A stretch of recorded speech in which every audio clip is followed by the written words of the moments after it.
नमस्कार मित्रांनो, मी शेख जफर.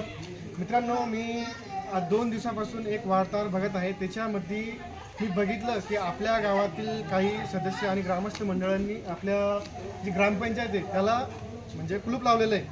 आणि कुलूप लावलेल्याचं कारण जर तुम्ही बघितलं तर 5 वर्षात झालेल्या कामाची चौकशी असं त्यांचं म्हणणं आहे.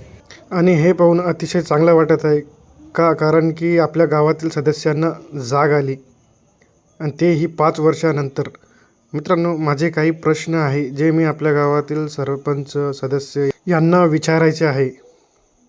आता मला एक सांगा, आपल्या गावामध्ये एवढे चुकीचे कामे झाले तेव्हा का आपल्या ग्रामपंचायतला कुलूप नाही लावला गेला?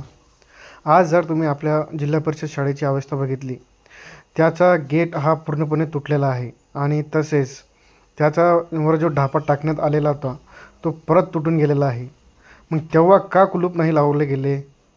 आताच काय यांना जाग आली? आणि परत आपल्या गावातील जर तुम्ही अंगणवाड्यांची अवस्था बघितली तर त्या अशा झाल्या आहे की ते कधीही पडू शकता, अत्यंत त्या जीर्ण झालेल्या.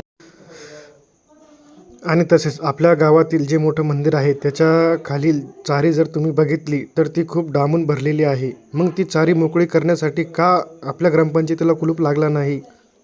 आपल्या गावातील एकमेव स्मशानभूमी, त्याचे तर तुम्ही दोन्ही पुलं बघितले तर ते अत्यंत वाईट अवस्थेत आहे. त्याच्यावरून जातासुद्धा येत नाही आहे. मग ते बनवण्यासाठी का ग्रामपंचायतीला लॉक लावला नाही? अजून जर तुम्ही आपल्या ग्रामपंचायतमध्ये पाहिले तर आपल्या गावात पाण्याचे फिल्टर हे आलेले आहे आणि ते काही वर्षापासून बंद पडलेले आहे. मग ते चालू करण्यासाठी का ग्रामपंचायतला लॉक नाही लावण्यात आला? म्हणजे तुम्ही जर बघितलं तर अशा अनेक समस्या आहे ज्या पाहिल्या गेल्या पाहिजे होत्या. आणि हे लॉक लावणारे कोण? आपले सदस्यच. मला सांगा, हे कितपत योग्य आहे? सदस्य जे आहेत त्यांच्यावर खूप मोठे जबाबदारी असतात.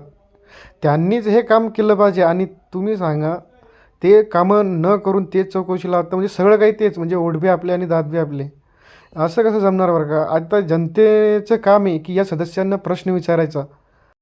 अरे, आपल्या गावात ज्या अंगणवाड्या आहेत त्याच्यासमोर पावसाळ्यामध्ये एवढं पाणी तुंबत होतं की त्या अंगणवाडीच्या सेविका ग्रामपंचायतमध्ये चकरा मारू मारू थकल्या होत्या. का? तर त्या ठिकाणी मुरुम टाकण्यात यावं म्हणून. कारण की लहान लहान मुलांना येण्या जाण्यासाठी खूप त्रास होत होता. मग तेव्हा हा लॉक का बरं नाही लावला या सदस्य लोकांनी? तेव्हा त्यांना त्या लहान लहान मुलांच्या वेदना नाही कळाल्या का? आजच म्हणजे ते, आणि ते जागरूक झाले कोणत्या कामासाठी? जे काम म्हणजे ड्रेनेज लाईनचं काम जे होतं ते, मग ज्यावेळेस जे ते काम झालं त्यावेळेसच त्या मुद्दा का बरं उचलला नाही? तेव्हाच ते काम थांबवलं गेलं पाहिजे होतं, परंतु ते तसं झालेलं नाही आहे. मित्रांनो, आणि माझे गावातले जेवढे ग्रामस्थ मंडळी आहे, तुम्हाला फक्त सांगायचं एवढंच आहे की बघा, आजसुद्धा वेळ आहे की आपण जागे व्हा, कारण की आपल्या येणाऱ्या पिढीसाठी हे खूप गरजेचं आहे. जर तुम्ही जागे झाले नाही तर मग असेच कामं होत राहणार आहे. बघा, वेळोवेळी प्रश्न विचारा. जी कामं होत आहे ती जाऊन तपासा, ती कितपत चांगलं म्हणजे कितपत योग्य होत आहे किंवा नाही. जर तुम्हाला त्याच्यामध्ये काही शंका आली तर ते काम तिथे थांबवून टाका आणि जा त्यांना प्रश्न विचारा की तुम्ही कोणत्या बेसवर हे काम करत आहे. त्यांना विचारा एस्टिमेट कसं आहे.